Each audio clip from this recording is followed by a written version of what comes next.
তুই ডেইলি সকাল 10টার আগে এখানে এসে বসে থাকিস কেন রিদি? এলাকার মানুষ যেতে আসতে দেখতে পায় তোকে।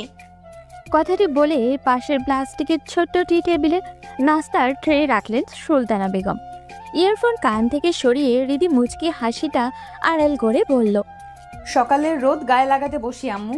সকালের রোদে অনেক উপকার আছে, ভিটামিন ডি পাওয়া যায়। তোদের এখনকার মাইয়াদের আরো কত ঢং বাইর হবে। বলে সুলতানা বেগম চলে গেলেন। পিছু থেকে মুখ ভেঙচি করে চায়ের কাপ হাতে নিয়ে চুমুক দিল রিদি। মোবাইলে তাকিয়ে দেখে নিল ঘড়িতে এখন 9:40। এখনই মানুষটা চলে আসবে। রিদি বসে আছে দোতলার বারান্দাটায়। জায়গাটা অনেক আঁটোসাঁটো। সে রোজ চেয়ার নিয়ে এসে বসে পাশের ছোট্ট একটি প্লাস্টিকের টেবিলেই বই রাখে, যেন রোদে বসে পড়তে এসেছে সে। বারান্দার দুই পাশে 2টা টবে ফুল গাছ আছে, সাদা ফুলও ফুটেছে। বারান্দার উত্তর পাশ ঘেঁষে গ্রিলের কাছে এসে থেমেছে পেঁপে গাছ। পেঁপের ফলটা সে খুব একটা পছন্দ করে না, তবে এই গাছটির জন্যই চড়ুই পাখির কিচিরমিচির শব্দ শোনা যায় ভোরবেলায়। তখন ভীষণ ভালো লাগে হৃদির। এখান থেকে গ্রামের মূল রাস্তা আর মহামায়া নদী দেখা যায়। বাড়ির উঠানের পরেই একটি পাঁচিল, এরপরেই রাস্তা, আর রাস্তার ওপারেই মহামায়া নদীটি। সে যেহেতু দোতলার বারান্দায় বসে আছে, তাই এখান থেকে দেখা যায় সবকিছু। এই রাস্তাটি এসেছে তাদের উপজেলা শহর মহুগঞ্জ থেকে। নদীর নামেই এই নামকরণ করা হয়েছে। সে দাদার থেকে শুনেছিল মহুগঞ্জ শহরটি নদীর পাড়ে হয়েছে, কারণ নদীপথে আগে বাণিজ্য হতো। ঘড়িতে ঠিক 9:49 হৃদয় দেখতে পেল মানুষটিকে। সাদা শার্ট ইন করে পরা, হাতা গোটানো, লম্বা কালো চুল, মুখে খোঁচা খোঁচা দাড়ি, চোখে যেন একরকম বিষণ্ণতা অথচ দৃঢ়তার ছাপ। হৃদয়ের হৃদস্পন্দন বেড়ে যাচ্ছে ক্রমশ। মানুষটা কেমন যেন অন্যরকম। আজকাল দেখলেই মনটা কেমন ভালো হয়ে যাচ্ছে। কেন এমন হয় হৃদয় জানে না, শুধু জানে ওনার ব্যক্তিত্বের কথা বলার ধরন সবকিছু ভীষণভাবে মুগ্ধ করে হৃদিকে। তিনি বাড়ির ঠিক সামনে চলে এসেছে, ধীরে ধীরে হেঁটে চলে যাচ্ছেন।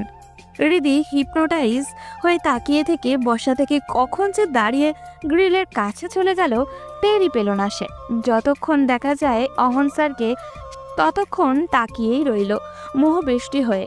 ক্ষীণকাল পর দীর্ঘশ্বাস ছেড়ে আবারও চেয়ারে বসে যায় সে। নিজের নাজুক অবস্থা যেন বুঝতে পারছে হৃদি।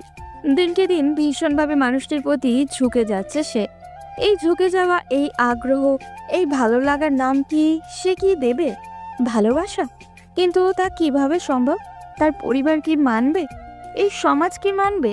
স্যারের সব কিছু জানলে আত্মীয় স্বজন তো কথা বলতে পিছু হটবে না। হৃদি রোজকার মতো আজ আবার নিজেকে আচ্ছা করে শাসন করতে শুরু করলো। এসব পাগলামি তার ছাড়তে হবে, বারবারই বন্ধ করতে হবে। এ হয় না, কোনোভাবেই হবে না। উল্টে কলঙ্ক লাগবে। কিন্তু ভাগ্যের কি নির্মম পরিহাস! নিজের সঙ্গে নিজের এত অঙ্গীকার সন্ধি সবই ভেঙে গেল বিকেল 3টায়, যখন স্কুল ছুটি হয়। ঠিক গ্রিলের কাছে এসে দাঁড়িয়ে গেল রিধি। তাকিয়ে রইল ওই উত্তর দিকে নদীর কুল ঘেঁষে দাঁড়িয়ে থাকা বিশালাকৃতি কদম গাছটির দিকে। এতটুকু যে এখান থেকেই দেখা যাচ্ছে ওই দিক দিয়েই আসবেন অন স্যার। হৃদির হৃদয়ে আলোড়ন তোলা মানুষটি। ছাত্রছাত্রীরা বুকে বই চেপে ধরে, কেউ পিঠের ব্যাগ ঝুলিয়ে যাচ্ছে। হৃদির চোখ কেবল একটি মানুষকেই খুঁজছে। ক্ষীণ সময় পর দেখা গেল মানুষটিকে। হৃদির ঠোঁটের কোণে এক চিলতে হাসি খেলে গেল, কিন্তু মন ভরে দেখতে পারল না কিছু। পিছু থেকে বেরসিক সেই একটি সুর ভেসে এলো। কি দেখতাছিস এভাবে দাঁড়িয়ে? কেঁপে উঠে ফিরে তাকায় রিধি। মা এসে দাঁড়িয়েছেন পেছনে। নিজেকে দ্রুত সামলে নিয়ে মুচকি হেসে বলল, বাচ্চাদের দেখছিলাম, প্রাইমারি স্কুলের জীবন কত সুন্দর। জোয়ান মাইয়া এত বারান্দায় এসে উকিঝুঁকি না দেওয়াই ভালো। সারাদিন শুধু বারান্দা আর বারান্দা। আমার ঘরের ভেতর সারাদিন দম বন্ধ লাগে। বলে রিধি রুমের দিকে চলে গেল। রিধি যে ভীষণ বাজেভাবে নিজের আত্মনিয়ন্ত্রণ হারিয়ে ফেলছে সেটা টের পেলেই পর কয়েকদিন। বৃহস্পতিবার সরকারি ছুটি থাকায় পরের 3 দিন রিধি ভীষণ অস্থির দিন কাটালো। শুক্র শনিবারে তো এমনিতেই ছুটি থাকে, টানা 3 দিন স্যারকে দেখতে পেল না সে। শনিবার ভোরে সে নিজের অজান্তেই যেন বারান্দায় গিয়ে বসলো। রাস্তা দিয়ে তাকিয়ে রইল আনমনে। একটা কবিতা কথা মনে পড়ল হৃদির। আজ প্রথম কবিতাটি মর্মার্থ অনুবাদন করতে পারল সে। আগে ভাবতো এটা কেমন কথা, 1 কোটি বছর হয়ে তোমাকে দেখিনি। মানুষ তো 1 কোটি বছর বাঁচে না, কিন্তু আজ সে সঠিক বুঝতে পারছে 1 কোটি বছর হতে যে বড়জোর 2-3 দিন সময় লাগে। হৃদি মোবাইলটি বের করে মহাদেব সাহার কবিতাটি গুগলে সার্চ দিল, তারপর পড়তে লাগলো মন্ত্রমুগ্ধের মতো। 1 কোটি বছর হয় তোমাকে দেখি না, একবার তোমাকে দেখতে পাবো এই নিশ্চয়তাটুকু পেলে বিদ্যাসাগরের মতো আমিও সাঁতরে পার হব ভরা দামোদর। তোমাকে একটিবার দেখতে পাবো এইটুকু ভরসা পেলে অনায়াসে ডিঙাবো এই কারার প্রাচীর। ছুটে যাব নগরাজ্যে পাতালপুরীতে, কিংবা বোমারু বিমান ওরা শঙ্কিত শহরে। যদি জানি একবার দেখা পাবো তাহলে উত্তপ্ত মরুভূমি অনায়াসে হেঁটে পাড়ি দেব, কাটা তার ডিঙাবো সহজে, লোকলজ্জা ঝেড়ে মুছে ফেলে যাব যে কোনো সভায় কিংবা পার্কে ও মেলায়। একবার দেখা পাবো শুধু এই আশ্বাস পেলে এক পৃথিবীর এইটুকু দূরত্ব আমি অবলীলাক্রমে পাড়ি দেব। তোমাকে দেখেছি কবে, সেই কবে, কোন বৃহস্পতিবার, আর 1 কোটি বছর হয় তোমাকে দেখি না। কবিতাটি পড়তে পড়তে হৃদির বুকটায় কেমন যেন চিনচিন এক ব্যথা শুরু হলো। শ্বাস প্রশ্বাস বেড়ে গেল, কান্না যেন দলা পাকিয়ে এলো গলার কাছটা। কবিতার প্রতিটি কথা কি তার মনের সুপ্ত কথা নয়? হৃদি ক্ষণে ক্ষণে অস্থির হয়ে উঠল, যেন এখনই পাখির মতো উড়ে চলে যেতে ইচ্ছা করছে মানুষটির বাড়ির চালে, বারান্দায়, জানলার পাশটায়, তারপর নয়ন ভরে দেখবে ওকে। কিন্তু পরের দিন আবারই নিজের ভার্সিটি যেতে হলো তাকে।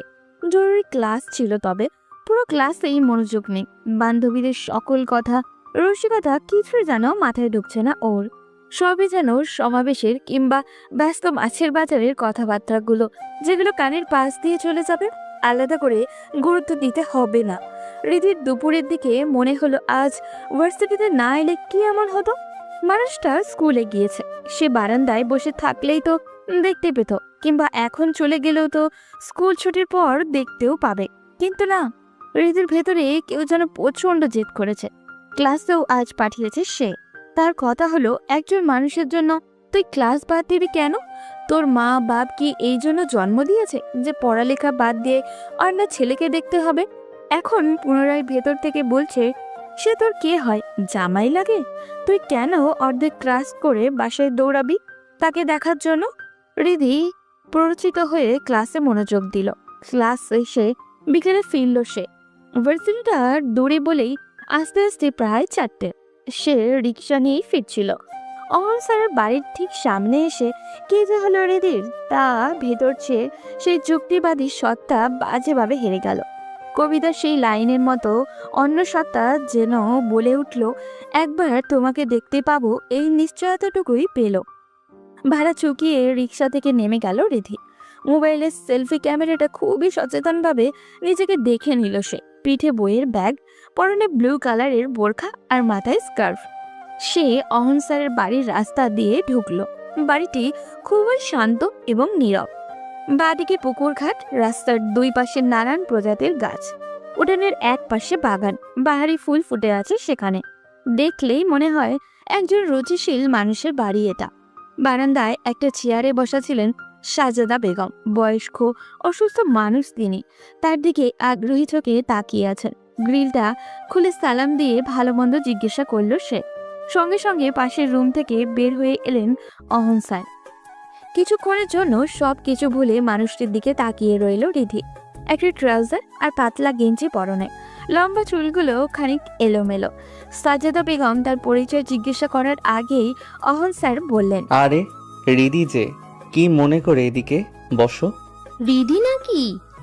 আমি তো চিনতেই পারি নাই, বড় হইয়া গেছে মাইয়াটা। হৃদি লাজুক হাসে বলল, আসলে জলের তেষ্টা পেয়েছিল, তাই ভাবলাম পানি খেয়ে যাই, আর আন্টিকেও দেখে গেলাম। ভালো করছো, বাথরুমে যাইতে হইলেও যাও। স্কুল কলেজে যাইতে আসতে প্রস্রাব পাইলে লজ্জা পাইবা না, এগুলো লজ্জা শরমের কিছু না। হৃদি সত্যি বাথরুমে গেল, যেন ওরা ভাবে শুধু পানি খেতে না, এটার জন্য এসেছে। কোনো সন্দেহ যেন না আসে। সে বাথরুমে গিয়ে আয়নায় খানিকক্ষণ নিজেকে দেখে বের হয়ে চলে এলো। বসলো এসে সাজেদা বেগমের সামনে চেয়ারে। অহন জগ আর গ্লাস নিয়ে এলো। রিদি লাজুক হেসে বলল। স্যারকে কষ্ট দিচ্ছি এসে। এগুলো ব্যাপার না। বলে সে জল ঢেলে গ্লাস বাড়িয়ে দিয়ে বলল না। অহন গ্লাস হাতে ঝুঁকে দাঁড়িয়ে আছে। রিদি ওর চুলের দিকে তাকালো। কালো কুচকুচে লম্বা চুলগুলো একেবারে তার নাকের কাছে চলে এসেছে। কেমন এক মিষ্টি ঘ্রাণ এলো তার নাকে। গ্লাসটি আনার জন্য হাত বাড়াতে গিয়ে বাঁধল বিপত্তি। কেউ যেন তার হাতটা ধরে আটকে আছে। মনে হচ্ছে গ্লাসটা আনার সময় যদি ওনার হাতের সঙ্গে স্পর্শ লেগে যায়। জলের তৃষ্ণা এবার সত্যিই পেল। গলা শুকিয়ে যেন কাঠ হয়ে গেল রিদির। হাত বাড়িয়ে গ্লাসটাই ধরল সে। কি হলো রিদি, তুমি কাঁপাকাঁপি শুরু করলে কেন? রিদির লজ্জায় এবার কান গরম হয়ে গেল। সে কোনো উত্তর না দিয়ে গ্লাস এনে এক চুমুকে সবটুকু জল খেয়ে ফিরিয়ে দিল গ্লাসটা। তুমি বসো, আমি চা বসিয়েছি। না স্যার, তা লাগবে না, আমি তাহলে যাচ্ছি। এই বসো মাইয়া, এত তাড়াহুড়োর কি হয়েছে? বসো, চা খাইয়ে যাও। মানে স্যার আমার জন্য চা জল দিয়ে আনবে? তোকে দিব? মেহমান আসলে চা জল দিবটাকে? সে যদি বিয়া শাদী না করে তাইলে সব তো তারই করণ লাগবো। অহন জগ আর গ্লাস নিয়ে তাড়াতাড়ি মায়ের সামনে থেকে বিদায় হয়ে গেল। সাজেদা বেগম মিটমিট করে হেসে বললেন, টাইট হইয়া বৈশা আছে, সে বিয়া করবেই না। বাড়ির সব কাজ করে, এই যে উঠান সহ ঝাড়ু দেয়, সকালে রান্না বান্না করে খেয়ে স্কুলে যায়, আইসাও সেম। তারপরেও বিয়ার নাম নিব না। রিদির কি বলা উচিত সে ঠিক বুঝতে পারছে না। সে অস্বস্তিতে আঙুল ফুটিয়ে বলল, ও স্যার একা একা সব কাজ করেন? হ, সব কাজ। ঘর থেকে বাইরে হয় না। নামাজও ঘরে পইরা নেয়। মাঝে মধ্যে শুধু মাগরিবের নামাজ পড়তে বাইরে যায়। রিদির হৃদয়ে যেন মমতার ঢেউ খেলে গেল। মনটা বলে উঠল, আহারে, মানুষটা মহিলাদের মতো কাজের জন্য বাড়িতেই সারাক্ষণ থাকতে হয়। সাজেদা বেগম ছেলেকে উদ্দেশ্য করে বললেন। অহন আমারে পানি দিয়া যা। অহন শুনতে পেল না। রিদি আমতা আমতা করে বলল, পান সুপারি কোথায় বলুন আন্টি, আমি এনে দিচ্ছি। না না, তুমি বসো, ও আইনা দেবে। আচ্ছা, আমি ওনাকে বলছি গিয়ে। বলে রিদি উঠে চলে গেল। বারান্দা ধরে এগিয়ে চুলোর আগুনের শব্দ শুনে রান্নাঘরে এলো। অহন চুলোর সামনে। পুরুষ মানুষকে রান্নাঘরে দেখতে কি যে বিশ্রী লাগে রিদির। সে ক্ষীণ সময় দরজার সামনে দাঁড়িয়ে রইল। পিছে থেকে ওনাকে দেখতে ভীষণ ভালো লাগছে তার। তার থেকে কি খুব বেশি লম্বা উনি? না, এটা এর আগে না তো কখনো খেয়াল করেনি রিদি। সেও তো একেবারেও খাটো নয়। ভাবনায় ব্যাঘাত ঘটালো অহন। আরে তুমি এখানে কেন, কোনো দরকার? রিদি শুকনো ঢোক গিলে বলল, আন্টি পানের জন্য ডাকছেন আপনাকে। ও, সুপারি তো কাটা নেই, গিয়ে বলো আসছি। কাটা সুপারি আনলেই পারেন, আপনার জন্য সুবিধা হয়। হ্যাঁ, তা আনি, তবে গতদিন বাজারে গিয়ে কাটা সুপারি পাইনি। ও আচ্ছা, সুপারি কোথায় আছে বলুন, আমি বানিয়ে দিচ্ছি আন্টিকে। আরে না, তুমি গিয়ে গল্প করো আম্মুর সাথে। তাছাড়া চা বসিয়েছি, সে ভুলে গেছে। চা খাওয়ার পরই না পান খাবে। ও হ্যাঁ, তাই তো। বলে রিদি বারান্দায় গিয়ে আবারও ফিরিয়ে এসে বলল, তাও বলুন কোথায়, আমি বানিয়ে রাখলাম। অহন মুচকি হেসে বলল, সামনের রুমেই টেবিলে আছে। মুচকি হাসিটা হৃদির হৃদয়ে গিয়ে স্পর্শ করলো। সে সামনের রুমে গিয়ে সুপারি আর পান পেল পলিথিনের প্যাকেট। পানদানি পেল ওই পাশে। এগুলো নিয়ে বারান্দায় গিয়ে বলল, আন্টি, স্যার তো বললেন আপনি চা খেয়ে পান খাবেন, আমি না হয় সবগুলো সুপারি বানিয়ে রেখে দিচ্ছি। এই মাইয়া, কি বলো এইসব? তোমার এগুলো করা লাগবো না। আয়সা বসো তো। সমস্যা নেই আন্টি। বানাইবেই যখন, তাইলে কিচেনের টেবিলটাই গিয়া আরামে চেয়ারে বইসা বানাইয়া না। যে আচ্ছা বলে চলে গেল রিদি। চেয়ার টেনে বসে সুপারি বানাতে শুরু করলো। অহন তার দিকে তাকিয়ে বলল, চা কি এখানেই খাবে তুমি? তাহলে আম্মুকে নিয়ে আসি এখানে। আচ্ছা বলে মাথা নাড়ালো রিদি। অহন গিয়ে মাকে নিয়ে আসলো। সাজেদা বেগম বসে ওর সুপারি বানানো দেখতে লাগলেন। অহন 3 কাপ চা বানিয়ে বিস্কুট আর চায়ের ট্রেটা করে এনে দিলেন। সেও বসলো চেয়ার টেনে।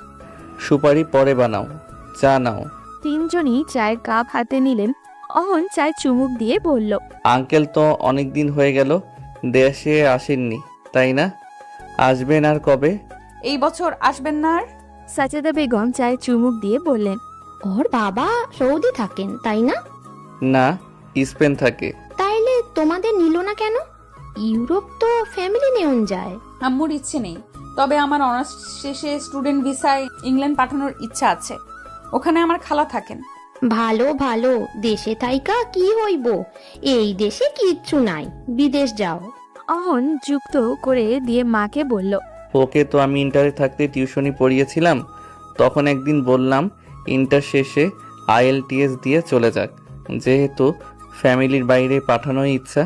আন্টি আমাকে বলেছিল মেয়েটা এখন অনেক ছোট, অনার্স দিয়ে যাবে। এখন অনার্স দিতে দিতে দেখো বুড়ো হয়ে যাবে। সাজেদা বেগম ধমকের সুরে বললেন, কি যাতা বলিস, বাচ্চা একটা মেয়ে বুড়ো হইয়া যাবে কেন? নিজের চিন্তা কর, চুল পাইকা গেছে, কালার দিয়াও দেখা যায়। অহন মায়ের দিকে তার কটমট করে তাকালো। সাজেদা বেগম তার দৃষ্টি লক্ষ্য করে বললেন, আমার দিকে এভাবে তাকাবি না, আমি তোর স্কুলের ছাত্রছাত্রী না। এবার রিধি খিলখিল করে হেসে উঠল। সাজেদা বেগম সাথে হাসলেন। একাকী বাড়িতে পুরো দিন একা বসে থেকে তিনি তেমন হাসির উপাদান পান না। চা পানের পর রিধি তাদের সাথে গল্প করতে করতে সুপারি কেটে দিয়ে বাসায় ফিরল। আসার সময় সাজেদা বেগম খুবই মিনতি করে বলে দিয়েছেন সে যেন মাঝে মাঝে এভাবেই তাদের বাড়িতে ওঠে। রিধিও কথা দিয়ে এসেছে সে যাবে। বাড়িতে ফেরার পর থেকে রিধি পুরো সন্ধ্যা পিছনে শুয়েই কাটিয়েছে। সুলতানা বেগম একবার এসে কপালে হাত দিয়েও দেখেছেন অসুখ এলো কিনা। বিকেলে দেরি হওয়ার কারণ এসে মাকে বলেছে বান্ধবীর একজনের বাড়িতে চলে গিয়েছিল, স্যারের বাসায় গিয়েছে বললে তেমন কিছু একটা হতো না। তবু রিধি অতি সাবধানে মায়ের কোনো সন্দেহ আসুক সে চায় না। বান্ধবীর বাসায় গিয়ে খারাপ কোনো বাতাস লাগিয়ে এসেছে কিনা সেটা এখন সুলতানা বেগম বোঝার চেষ্টা করছেন। রাত 9টার দিকে তাকে ঠেলে তুলে সুলতানা বেগম খাবার টেবিলে নিলেন। রিধি চুপচাপ খেয়ে এসে শুয়ে পড়ল। ঘুম আসার পূর্ব অবধি পুরো সময়টা সে গুটিসুটি মেরে শুয়ে শুধু অহনের কথাই ভাবছে। বড় ভালো লাগছে রিধির। বিকেলের প্রতিটি মুহূর্তের প্রতিচ্ছবি তার চোখে ভাসছে। হাত থেকে গ্লাস নেওয়ার মুহূর্তে কাঁপাকাঁপি করেছে কেন কথাটি স্মরণ করতেই মুখ লজ্জায় লাল হয়ে গেছে। কান দিয়ে যেন গরম ভাব বের হচ্ছে ওর। এইসব মধুর ভাবনার ভেতর দিয়ে সে ঘুমিয়ে এক মধুর স্বপ্ন দেখে ফেলল। দেখে বিকেলের মতো সে অহনদের বাসায় আছে। সাজেদা বেগম চা খেতে বলেছে, সে চা বসিয়েছে গিয়ে। তখনই হঠাৎ অহন এসে তাকে পিছু থেকে জড়িয়ে ধরে চুলে নাক ডুবিয়ে বলল, রিদি, তোমার চুল এত এনার্জেটিক কেন বলো তো? এত লম্বা, ঘন কালো। রিধি মুচকি হেসে বলল, ছাড়ুন তো, চুল আবার এনার্জেটিক কি করে হয়? অহন তাকে টেনে নিজের দিকে ঘুরিয়ে কোমর জড়িয়ে ধরে গালে একটা চুমু খেয়ে বলল, এত জানতে হবে না তোমার। ঠিক আছে ছাড়ুন, রান্নাঘর রান্নাবান্নার জায়গা, এসব ঢঙের না। বলে সে মুচড়ি করছে। অহন ফিচেল হাসি দিয়ে হাতের বাঁধন আরো শক্ত করলো। রিধি মুচড়ি আরো বাড়িয়ে দিল। এভাবে হঠাৎ ঘুম ভেঙে দ্রুত উঠে বসলো রিধি। গলার কপাল ঘেমে গেছে, শ্বাস প্রশ্বাসও ঘন। পানির পিপাসা পেল রিধি। উঠে গিয়ে পানি পান করে এসে এলো সে। এরপর পুরো রাত এদিক ওদিক পাশ ফিরে কেটে গেল। ঘুম এলো না তার। পরদিন ঘুম ভাঙলো বেলা 11টায়। উঠে মোবাইলে টাইম দেখে সে অবাক হয়ে গেল। কিচেনে গিয়ে মাকে বলল, এত বেলা হয়েছে, আমাকে ডাক দাওনি কেন আম্মা? গতকাল থেকে কি জানি হয়েছে তোর, তাই ভাবলাম ঘুমা, উঠেই বা কি করবি। সে ভেতরে ভেতরে ক্ষুব্ধ হয়ে ব্রাশে পেস্ট নিয়ে বারান্দায় এলো। মেজাজটাই খারাপ হয়ে গেছে রিধির।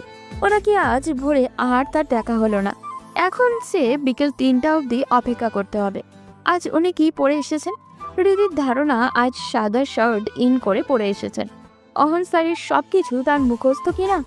উনি একদিন টি শার্ট পরে আসেন, ও তো আরেকদিন শার্ট, মাঝে মাঝে পাঞ্জাবিও পরেন। রিধি বাথরুমে চলে গেল।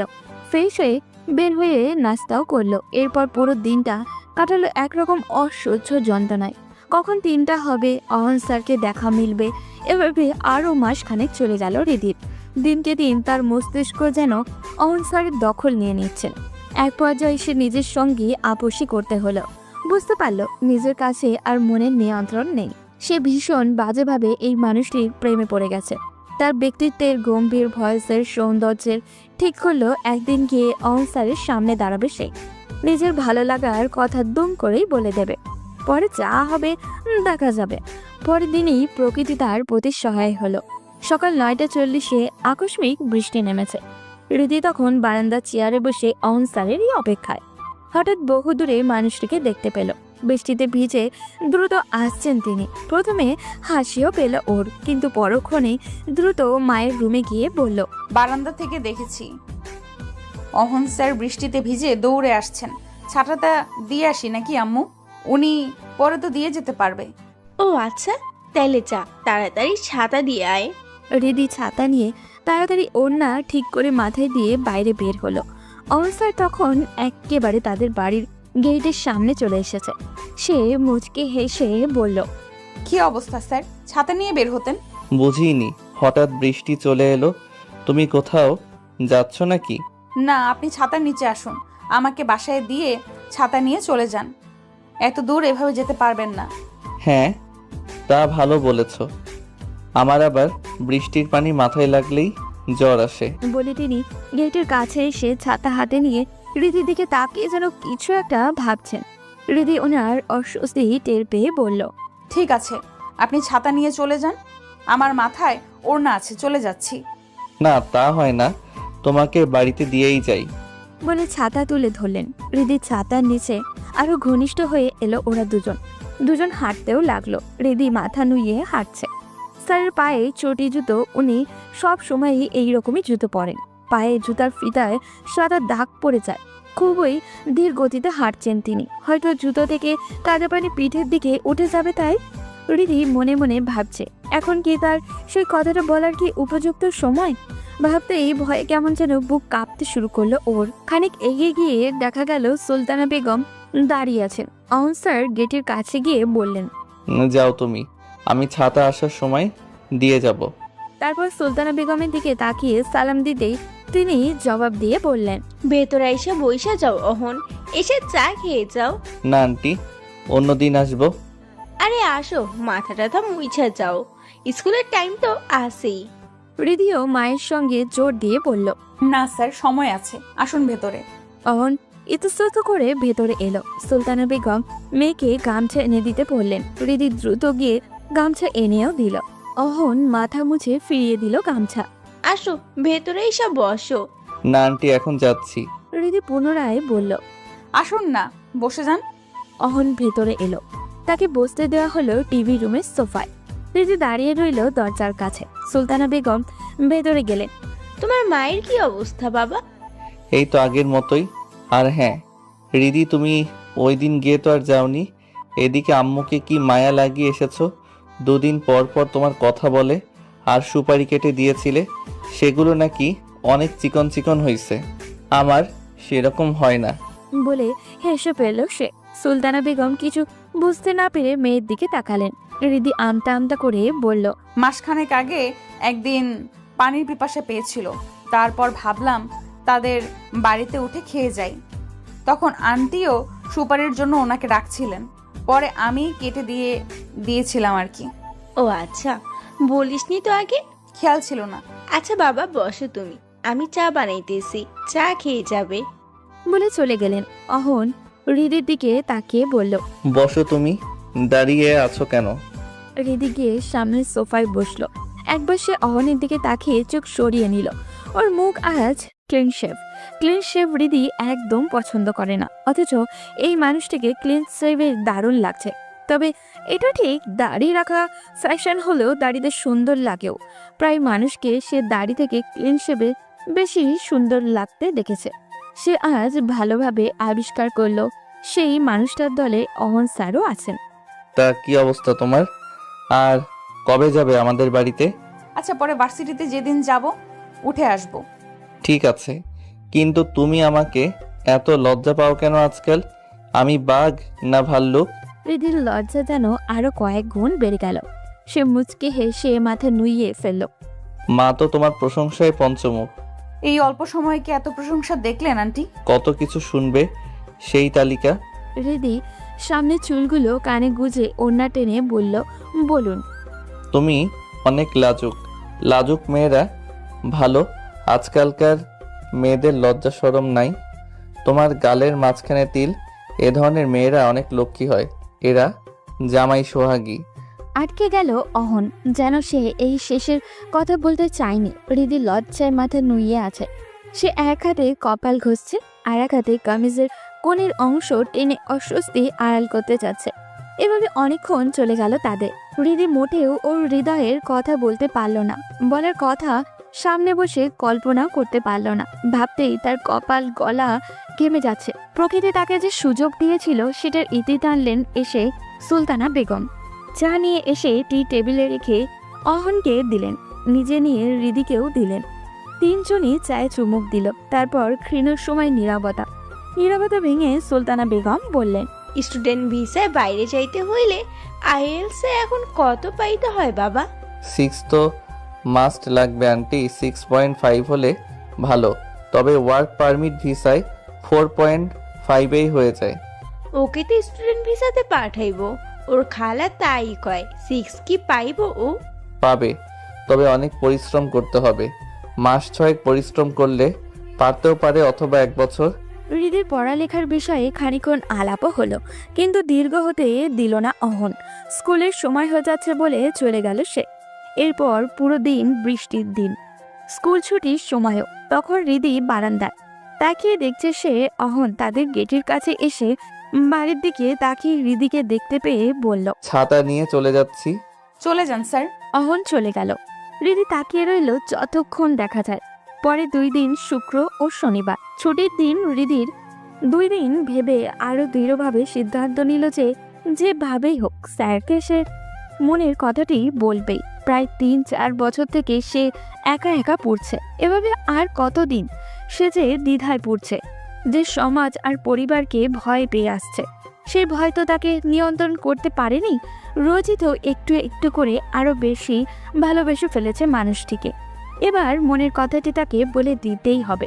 তারপর স্যার রাজি হতে পারে স্যারই সুন্দর কোনো সমাধান বের করতে পারবেন, কিন্তু কিভাবে বলবে ও?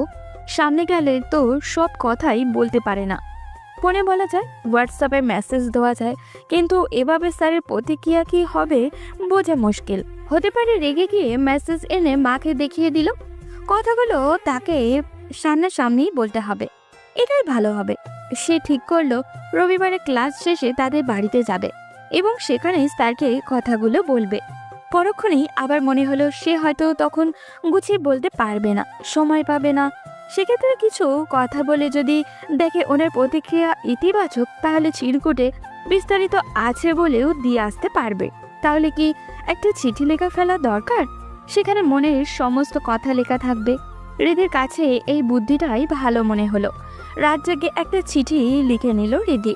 অনেকগুলো কাগজ ছিঁড়ে ফেলার পরই এই চিঠিটা গ্রহণযোগ্য হয়েছে হৃদির কাছে। রবিবারে সে বার্থডেটিতে সুন্দর একটা লং ড্রেস পরে গেল, খানিকটা সাজুগুজু করলো নানান প্রসাধনী দিয়ে। ফেরার পথে 3:30টার দিকে অহনের বাড়িতে উঠল ও। অহন তখন স্কুল থেকে ফিরে তার রুমে আরাম করছে। সাজেদা বেগমও নিজের রুমে। সে ওনার রুমে গিয়ে সালাম দিতেই বিছানা থেকে উঠে বসলেন তিনি। আরে হৃদি আসছো দেখতাছি, আসো বসো। হৃদি বিছানায় গিয়ে বসলো। তখন সাজেদা বেগম জিজ্ঞাসা করলেন, তোমার মা কেমন আছেন? ভালোই আন্টি। সেদিন নাকি অহন তোমাদের বাসায় উঠছিল, ছাতা নিয়েও আসছে। ছাতা না নিয়ে যাওয়ার শিক্ষা হাড়ে হাড়ে টের পাইছে হারামজাদা। তা তুমি আসছো, অনেক খুশি হয়েছি। না স্যার, বললেন আসতে আরেকদিন, ভাবলাম ছাতাও নিয়ে গেলাম, আপনাকেও দেখা হয়ে যাবে। ভালো করছো, যাও তো দেখো কি করতেছে, চাটা বসাক। হৃদি খুশি হলো, এটাই তো চাচ্ছিল। সে স্যারের রুমের দরজায় এসে নক দিল। কে? আসো। হৃদি দরজা খুলে দেখে অহন ইয়ারফোন কানে গুজে কিছু দেখছে। ও, তুমি আসছো? আমি ভাবলাম পাশের বাড়ির কেউ। বলে সে উঠে বসলো। গেঞ্জি গায়েই ছিল, সেটার উপর টি শার্ট পরলো। হ্যাঁ, ভাবলাম আন্টিকে দেখে যাব। ছাতা কিন্তু আমি দিয়ে এসেছি। ও, আমি ক্লাস থেকে এলাম এখন, আর ছাতার জন্য আসিনি। ভালো করেছো, বসো আম্মুর কাছে, চা বসাই। হৃদি শুকনো ঠোক গিল। এখনই তার কথাটি বলতে হবে, ভয় পেলেই চলবে না। বুক কাঁপছে হৃদি, তবুও সে ইতস্তত করে বলল, আরও একটা কাজে এসেছি, আপনাকে আমার কিছু কথা বলার আছে। অহন খানিকক্ষণ ওর দিকে তাকিয়ে থেকে বলল, তাই নাকি? আচ্ছা বলো। এখানে বলা যাবে? কেউ শুনবে না? না, মায়ের রুম থেকে শোনা যায় না। হৃদি আমতা আমতা করতে শুরু করলো। তার কপাল আর গলা ঘেমে গেছে। অন্যের আঁচল দিয়ে মুছে নিল সে। অহন তাড়া দিয়ে বলল, কি হলো, তোমাকে এত নার্ভাস লাগছে কেন? কি বলবে বলো? আমি আসলে মুখ দিয়ে আসছে না রিধির। সে অপারগ হয়ে বলল, আমার কাছে একটা কাগজ আছে, সব সেখানে লেখা আছে, আপনি পড়লেই হবে। পরে কল দিয়ে আমাকে উত্তরটা জানাবেন। অহন অবাক হয়ে তাকিয়ে থেকে বলল, চিঠি? বুঝলাম না, কি বলতে চাচ্ছ? আচ্ছা দাও, আমি দেখে পরে জানাবো। রিধি ব্যাগ থেকে চিঠিটা বের করেই বাড়িয়ে দিল। অহন পড়তে শুরু করেছিল। রিধির হৃদস্পন্দন বাড়তে শুরু করলো। সেই সাথে সাথে বলল, আমি এখন যাচ্ছি, অন্যদিন আসবো। বলে অহনকে কোনো সুযোগ না দিয়ে উঠে সাজেদা বেগমের দরজার কাছে এসে বলল, আন্টি, আমার একটু এখনই যেতে হবে, আম্মু ফোন দিয়েছে। কি বলো? চা খাইয়া যাও মাইয়া, তোমার মাকে আমার কথা বলো। না আন্টি, অন্যদিন আসবো, এখন যেতে হবে। বলে কোনো মতে পালিয়ে এলো বাইরে। রিধি চলে যাওয়ার পর অহন আর চিঠি পড়েনি। আসরের আজান দিয়েছে অনেক আগে, তাই ভাবলো রিধি যখন চলে গেছে তাহলে আর চা বসাতে হচ্ছে না। পুকুর থেকে অজু করে এসে নামাজ শেষে বালিশ নিচ থেকে পুনরায় চিঠি বের করলো। স্যার, আপনি এই চিঠি পড়ছেন মানে হলো আমার মুখে এই কথাগুলো বলতে ব্যর্থ হয়েছি। মেয়ে হয়ে জন্ম নিলে বোধহয় এই একটা সমস্যা, সব কথা মুখ ফুটে বলা যায় না। আমিও কয়েক বছর থেকে পারিনি। আমি জানি না আপনি আমার কথাগুলো কিভাবে নেবেন, খারাপ মেয়েও ভাববেন কিনা এটা নিয়ে চিন্তা হয়। তবুও কি করব বলুন, আমি অপারগ। আপনি আমাকে প্রায় 1 বছর পড়িয়েছিলেন। প্রতিদিন বাদ আসর নামাজ পড়ে আপনি আমাকে পড়াতে আসতেন। সময়টা নেহাত কম ছিল না। এই সময়টাতে আপনি আমাকে আপনার প্রেমে পড়তে বাধ্য করেছেন। আপনার কাছে পড়তে বসলে আমার এত ভালো লাগতো কেন জানি না। আপনার রাশভারী পুরুষালী ভয়েস আমাকে ভেতরে কেন এত আলোড়ন তুলতো আমি জানি না। আপনি এসে টেবিলে বসতেন, মাথায় তখনও টুপি থাকতো। টুপিটা খুলে টেবিলে রেখে চুলে আঙুল চালিয়ে ঠিক করতেন। এই দৃশ্যগুলো যে কি ভীষণ মিষ্টি আমি বোঝাতে পারবো না। আর আপনার চোখ এত বিষণ্ণ, যেন সে সাক্ষী দিত এই মানুষটিকে বাইরে থেকে যত ভালো মনে হচ্ছে, ভেতরে ঠিক ততটাই তার কষ্ট। আমার ভীষণ মন কেমন করতো, ইচ্ছা করতো আপনার কষ্টের ভার আমিও ভাগাভাগি করে নেই, আপনার একাকিত্বের সঙ্গী হয়ে যাই। আমি লুঙ্গি পরা পুরুষ মানুষদের পছন্দ করতাম না। আপনি মাঝে মাঝেই লুঙ্গি পরে চলে আসতেন পড়াতে, আমার তাতেও ভীষণ ভালো লাগতো দেখে, অন্যরকম ভালো লাগতো। আমি ইন্টার শেষ করলাম, ভালো রেজাল্ট করলাম আপনার ভালো গাইডের ফলে। এরপর আপনি পড়ানো বাদ দিয়ে দিলেন। আব্বা আম্মাও ভাবলেন এখন আর স্যার রাখার প্রয়োজন নেই, কিন্তু আমার মন মানে না। আমি রোজ আপনাকে দেখতে চাই, নয়ন ভরে দেখতে চাই। তাই 2 বেলা দোতলার বারান্দা দিয়ে আপনাকে একটু দেখব বলে চাতক পাখির মতো অপেক্ষা করি। না দেখতে পেলে আমার কেমন তেষ্টা তেষ্টা পায়, যেন আপনি চল। আচ্ছা স্যার, আমার এই ভালো লাগার নাম কি বলবেন? এখন আমার কি করা উচিত বলবেন একটু? আমি আপনাকে ভালোবেসে ফেলেছি। আমি এত কিছু বুঝি না। আমি চাই সব সময় আপনাকে দেখতে, আপনার সঙ্গে থাকতে, আপনার একাকিত্বের সঙ্গী হতে। বাকিটা আপনার ইচ্ছা, আমাকে জানাবেন। ইতি আপনার প্রেমের ভিখারিণী। কাজী নজরুল ইসলামের গানের দাঁড়ালে দুয়ারে মোর কে তুমি ভিখারিণী, গাহিয়া সজল চোখে বেলা শেষের রাগিনী। এই ভিখারিণীর মতো আমিও আপনার দুয়ারে দাঁড়িয়েছি। পুরো চিঠি পড়ে অহনের শরীর ঘেমে গেল। সে এক গ্লাস জল খেয়ে ফ্যানের সুইচ টিপে বসলো বিছানায়। ওদিকে লজ্জা আর ভয় অস্থিরতায় তার মাথায় যেন কাজই করছে না। দ্রুত হেঁটে হেঁটেই বাসায় ফিরল রিধি। পুরো সন্ধ্যায় রিধির প্রচণ্ড ভয় হচ্ছিল। একেবারে একা একটা চিন্তা মাথায় এসেছে। একবার মনে হচ্ছে আশ্চর্য, সে মেয়ে মানুষ এটা কি করে করলো?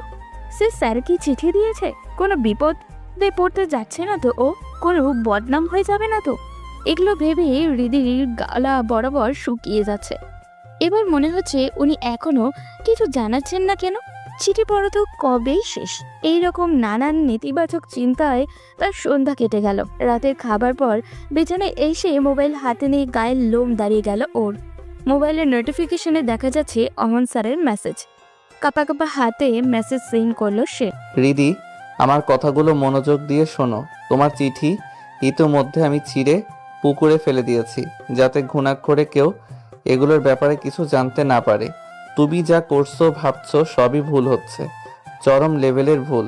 তোমার মা বাবা আমাকে বিশ্বাস করে তোমাকে পড়ানোর দায়িত্ব দিয়েছিলেন।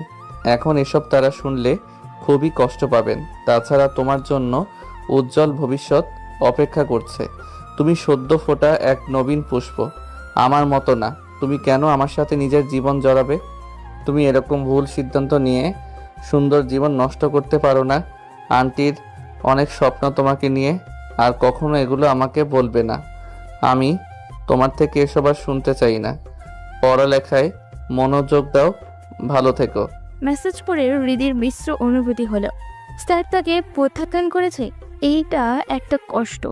ইতিবাচক বিষয় হলো স্যার প্রত্যাখ্যান করলেও তা গোপন থাকবে। নিজেকে নিরাপদ দেখে হৃদি বেশ সাহস পেল। সে পুনরায় মেসেজ দিল। আপনাকে পেলে আমার উজ্জ্বল ভবিষ্যৎ অন্ধকার হয়ে যাবে কেন মনে হচ্ছে? আমি তো আপনাকে চিনি, আপনার অতীত জানি, আপনার পরিবারকে জানি, সবকিছু জেনে বুঝেই তো চেয়েছি। আপনার আমাকে পছন্দ না হলে ভিন্ন ব্যাপার, কিন্তু দয়া করে আমার ভবিষ্যতের কথা বলে ফিরিয়ে দিবেন না। আমি মনে করি আপনার সঙ্গে আমার ভবিষ্যৎ সুন্দর হবে। উপাস থেকে ক্ষীণ সময় পর মেসেজ এলো। এটা কি বলছো রিদি? তোমাকে পছন্দ হবে না কেন? তুমি যথেষ্ট সুন্দরী, নম্র ভদ্র একটি মেয়ে। তোমাকে অপছন্দ হবার কোনো কারণ নেই। কেন ফিরিয়ে দিচ্ছি সেটা নিজেই ভেবে দেখো। তুমি বাস্তবতা বুঝতে চেষ্টা করো। স্যারের মুখে নিজের সৌন্দর্যের প্রশংসা শুনে হৃদির মনটা ভালো হয়ে গেল। সে লাজুক হেসে মেসেজ দিল। আপনি বলুন বাস্তবতাটা কি? প্রথমত, তোমার পরিবার মানবে না। তাছাড়া আমার ব্যক্তিগত কারণও আছে। আমি আসলে প্রেম বা বিয়ে করতে আর আগ্রহী নই। আমার পরিবারের মানা না মানা পরে, আমার কাছে গুরুত্বপূর্ণ হচ্ছে আপনি আমাকে মানছেন কিনা। দেখো রিদি, আমি এত কথা বাড়াতে চাই না। আবারও বলছি, আমি কাউকে আর আমার জীবনে গ্রহণ করতে পারবো না। আমি আমার স্ত্রীর স্মৃতি নিয়েই এই জীবন কাটিয়ে দিতে চাই। তুমি ভালো থেকো। আমি আর এই বিষয়ে কথা বলতে চাই না। কথাটা শুনে হৃদি চুপ হয়ে গেল। এখন তোর কি বলা উচিত? মানুষটি কেন এখনো মৃত স্ত্রী নিয়ে পড়ে আছে? চলে গেছে, তাকে তো আর ফিরিয়ে আনা যাবে না। বিষয়টা স্পর্শকাতর, তাই খুব সাবধানে হৃদি মেসেজ দিল। দেখুন স্যার, আপনার স্ত্রী মারা গেছেন প্রায় 6 বছর।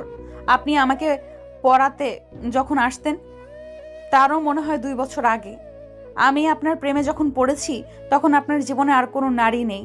তাহলে বলুন, আমার ভালো লাগায় কি কোনো ত্রুটি আছে?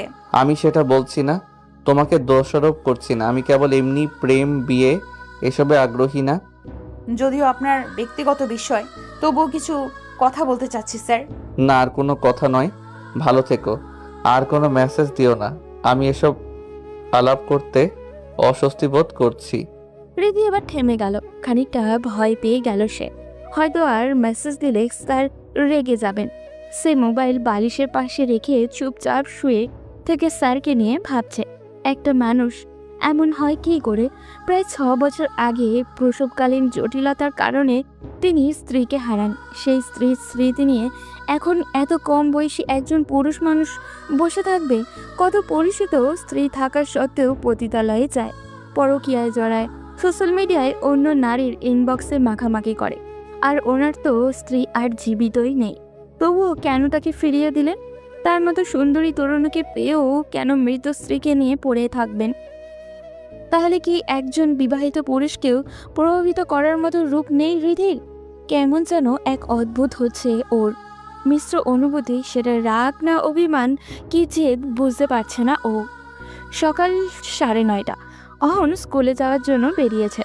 আজ তার হাতে ছাতা আছে, পরনে কালো গেঞ্জি, বাঁ হাতের কবজির উপরে ঘড়ি। নদীর তীর ঘেঁষে আসা ওই রাস্তাটি এসে শিমুল গাছের কাছে বাঁক নিয়েছে। সেটা পার হতেই নগ্ন হয়েছে হৃদিদের দোতলা বাড়িটি। অহন সাবধানে তাকিয়ে দেখে নিল বারান্দা। রোজকার মতো হৃদি বসে আছে সেখানটায়। প্রায় সে হৃদিকে বারান্দায় বসে থাকতে দেখে, কিন্তু কখনো এর কারণ ও ভাবেনি। আজ ভাবছে সে, মেয়েটি কি তাকে দেখতেই এসে বসে থাকে এখানে? ওর প্রস্তাবের আগে তার এই ভাবনাগুলো আসেনি কেন? হয়তো সে চিন্তাও করেনি তার মতো একজন বিবাহিত পুরুষের প্রেমে পড়তে পারে হৃদি। তাই ওর সব কিছু ইতিবাচকভাবে নিয়েছে অহন। হৃদির বয়স কতই বা হবে? 22 বা 23 বছরের উপরে তো কোনো ভাবেই হবে না। অথচ তার বয়স 35 বছর হতে চলল। এই মেয়েটি তার প্রেমে পড়ে যাবে এটা চিন্তাতেও আসেনি কখনো। অহন বারান্দার দিকে না তাকিয়ে চলে যেতে চাচ্ছে, কিন্তু আজ বারবার চোখ চলে যাচ্ছে সেদিকে। হৃদি গ্রিল ধরে দাঁড়িয়ে আছে। ওর পরনে কমলা রঙের একটি কামিজ, হাত কোনই অবধি সেটার মাথার চুল একপাশে কপাল বেয়ে এসে পড়েছে। সে চোখ সরিয়ে নিল। হৃদিদের গেটের সামনে দিয়ে খানিকটা দ্রুত পদেই সে চলে গেল। আজ হৃদিকে একটু বেশি কি সুন্দর লাগছে তার কাছে। অহন এইসব ভাবনাকে গুরুত্ব দিতে চাইল না, চলে গেল স্কুলে। ফেরার পথেও দেখতে পেল ওকে। অহনের বুঝতে আর বাকি রইল না হৃদি সব সময় এভাবে তাকে দেখতেই দাঁড়িয়ে থাকে। এভাবে মাসখানেক চলে গেল। রোজ যেতে আসতে হৃদিকে বারান্দায় দেখতে পায় সে। অহন ভেতরে ভেতরে অবাক হয়। হৃদি তাকে আর কখনো মেসেজ দেয়নি, তাদের বাড়িতেও যায়নি, অথচ শুধু দূর থেকে তাকিয়ে কেবল দেখে তাকে। আরও এক সপ্তাহ খানিক পর এক শুক্রবার রাতে হঠাৎ তাকে অবাক করে দিয়ে হৃদির মেসেজ এলো। কেমন আছেন স্যার? সে দ্বিধায় পড়ে গেল। রিপ্লাই কি দিবে? সে তো শেষ দিন বলেছিল আর তাকে মেসেজ না দিতে। এখন সে রিপ্লাই দিতে যাবে কেন? মোবাইলটা বালিশের পাশে রেখে চোখ বুজে রইল। নানান ভাবনা মাথায় ঘুরতে শুরু করলো। তার কি রিপ্লাই দেওয়া উচিত? মেয়েটি তো এরপর আর এতদিন মেসেজ দেয়নি, ভদ্রতা থেকেও তো কথা বলা যায় নাকি? সে ফোন হাতে নিয়েই রিপ্লাই দিল, তবে খানিকটা গাম্ভীর্যের সুরে। হ্যাঁ, ভালো আছি, কিন্তু মেসেজ কেন দিয়েছো? কোনো জরুরি প্রয়োজন? উপাস থেকে এবার ভয়েস রেকর্ড এলো। সে অবাক হয়ে ইয়ারফোন কানে গুঁজে প্লে করলো। জরুরি কিছুর জন্য মেসেজ দেইনি। শুক্রবার তো, আজ 2 বেলা কেউ আমাদের বারান্দার দিকে বারবার তাকিয়ে আমাকে দেখেনি বলে মিস করছিলাম বলে ফিক করে হেসে দিল রিধি। অন অবাক হয়ে গেল ভয়েস শুনে। রিধি হেসে হেসে ইয়ার্কির সুরে কথা বলছে। শেষ দিকে স্পষ্ট হাসলো ও। সে বারান্দায় তাকিয়ে রোজ 2 বেলা ওকে দেখে মানে? রিধি এইরকম ইয়ার্কি করে কথাটা বলতে পারে সে ভাবতেই পারেনি। সে তো ওদিকে তাকায় না, হঠাৎই চোখ চলে যায়, আবার চোখ ফিরিয়েও নেয়। মেজাজটা খারাপ হয়ে গেল তার। সে রিপ্লাইও দিল, তুমি তো খুবই বেয়াদব মেয়ে। আমি তোমার দিকে তাকাই মানে? আর হাসছো কেন? মনে রাখবে আমি তোমার টিচার, তোমার এলাকার স্কুলের শিক্ষক। তুমি নিজেই বারান্দায় এসে বসে থাকো। আমি এগুলো পছন্দ করি না। পুনরায় ভয়েস দিল, কি আমি বেয়াদব? আপনি গালাগাল করছেন একটা যুবতী মেয়েকে, আর আমি আমার বারান্দায় দাঁড়িয়ে থাকলে অসুবিধা কি? আমি রোদ পোহাই, প্রকৃতি দেখি, তাতে আপনার কি? আমি রোজ দাঁড়িয়ে থাকবো। তুমি আমাকে মেসেজ দিও না, আর তুমি তোমার বারান্দায় দাঁড়িয়ে থাকো, আমার কি? দিলাম না আর আপনাকে মেসেজ। বারান্দার দিকে বারবার তাকিয়ে ছাত্রীকে দেখা যায়, আবার প্রেম করলে অসুবিধা। অহন পুনরায় ওর কথাগুলোর সাথে হাসির আভাসও পেল। মেয়েটি তার সাথে মজা করতে শুরু করেছে। আর কোনোদিন ওই বারান্দার দিকে তাকানো যাবে না। সে আর মেসেজের রিপ্লাইও দিল না। এরপর বেশ কয়েকদিন সে স্কুলে যেতে আসতে বারান্দায় একবার ওকে দেখে চোখ ফিরিয়ে দ্রুত বাড়িটা পেরিয়ে চলে যায়। এভাবে মাসখানেক চলে গেল। হঠাৎ সে কিছুদিন ধরে লক্ষ্য করে হৃদি আর বারান্দায় আসে না। আগে 2 বার এলেও এখন একবারও আসে না। এভাবে গুনে গুনে 3 দিন চলে গেল। হৃদির দেখা পাওয়া আর যায় না। একবার মনে হয় কোনো অসুখ বিসুখ হলো না তো ওর, আবার মনে কোথাও বেড়াতে গেল নাকি। রাস্তা দিয়ে যাওয়ার সময় তাও মনে হয় না। কেচি গেট খোলা দেখা যায়। বারান্দার দড়িতে হৃদির ভেজা কাপড়গুলো ঝুলতে থাকতে দেখা যায়। এতদিনে হৃদির সকল কাপড়ের রং মুখস্থ হয়ে গেছে তার। সে বুঝতে পারে ও বাড়িতেই আছে, কিন্তু বারান্দায় আর আসে না। হয়তো অসুস্থ, নয়তো এমনিতেই আর আসে না। তার কি ওদের বাড়িতে যাওয়া উচিত? গিয়ে কি বলবে সে হৃদি বারান্দায় আসে না কেন? এটা তো বলা যায় না নাকি? নিজ থেকে মেসেজ দিতেও অস্বস্তি বোধ করছে ওর। এভাবে আরো দিন কয়েক যেতেই সে অস্থির হয়ে উঠল। একদিন রাতে রীতিমতো ছটফট করতে শুরু করলো অহন। সিদ্ধান্ত নিল মেসেজ দিবে। সে মোবাইল বের করে মেসেজ দিল, তোমাকে আজকাল দেখাই যায় না, অসুস্থ টসুস্থ নাকি? মেসেজ সিন হলো না। 2টো চিহ্ন দেখালেও সেটা সবুজ আর হলো না। অহন ভেতরের অস্থিরতা নিয়ে অপেক্ষায় রইল। বিরক্তিকর এই অপেক্ষার রাত 2টা পেরিয়ে হলো 3টা, তবুও মেসেজ সিন করেনি হৃদি। ঘুম এলো তার একটু পরেই। আজ সে ফজরের নামাজও পড়তে পারল না। ঘুম ভাঙল সকাল 8:30টার দিকে। উঠেই মোবাইল হাতে নিয়ে দেখে হৃদির মেসেজ। আমি আর বারান্দায় যাব না ঠিক করেছি। আপনি রোজ কষ্ট করে নিজেকে ধরে বেঁধে মাথা নুইয়ে আমাদের বাড়ির সামনে দিয়ে যান। এর থেকে আমার বারান্দায় না দাঁড়ানোই ভালো। আপনার মনের ওপর এবং ঘাড়ের ওপর চাপ পড়ুক তা আমি চাই না। অহন হাঁপ ছেড়ে বাঁচল। তার মানে অসুখ বিসুখ হয়নি ওর, কিন্তু গায়ে খুব লাগলো কথাটাতে। সে রিপ্লাইও দিল, আমি কষ্ট করে মাথা নুইয়ে যাব কেন? আমার এদিক ওদিক তাকানোর অভ্যাস নেই। মেসেজটি দিয়ে সে ব্রাশে পেস্ট নিয়ে বাথরুমে চলে গেল। ফ্রেশ হয়ে এসে বের হয়ে হৃদির মেসেজ পেল। না তাকালে জানলেন কিভাবে আমি বারান্দায় যাই না? কেন, আমি কি কানা? একবার হলেও তো চোখ যায়। তা কেউ বারান্দায় না গেলে আপনার মেসেজ দিয়ে খবর নেওয়ার কি আছে? অহন চুপ করে থেকে ক্ষীণ সময় পর মেসেজ দিল। এমনি ভাবলাম অসুখ বিসুখ হলো কি না। একটা কথা বলি, কি কথা? এইভাবে কি একটা জীবন চলে? আন্টির জন্য হলেও তো আপনার বিয়ে করা দরকার। হ্যাঁ মানলাম আগের স্ত্রীর স্মৃতি ভুলতে পারছেন না, অন্য মেয়ের কথা ভাবতে পারছেন না, কিন্তু নিজে একদম মনের দরজা বন্ধ করে বসে থাকলে কি আগ্রহ তৈরি হবে? আপনি ধীরে ধীরে কথা বলতে হবে, মিশতে হবে, দেখবেন নতুন করে স্বপ্ন আসবে, ভালো লাগা তৈরি হবে। জানি অনধিকার চর্চা হচ্ছে, ছোট মুখে বড় বড় কথা বলে ফেলছি, আমার কোনো ভুল হলে দুঃখিত। বাবা, তুমি তো অনেক বড় হয়ে গেছো মনে হচ্ছে। যাই হোক, আমি আগেই বলেছি আমার স্ত্রীকে ছাড়া আর কোনো মেয়েকে আমি ভাবতে পারি না। আপনার স্ত্রীও কিন্তু চাইবেন না ওনার মৃত্যুর পর আপনার মতো একজন ইয়াং মানুষ অবিবাহিত থাকুক, জীবনটা এইভাবে কাটিয়ে দিক। উনি নিশ্চয়ই চাইবেন আপনি সুখে শান্তিতে থাকুন। তাছাড়া কতদিন এইভাবে স্কুল শেষে আবার নিজেও রান্নাবান্না করবেন? আপনি ঘুম থেকে উঠে ফ্রেশ হয়ে গোসল করে টেবিলে খাবার পেতে চান না?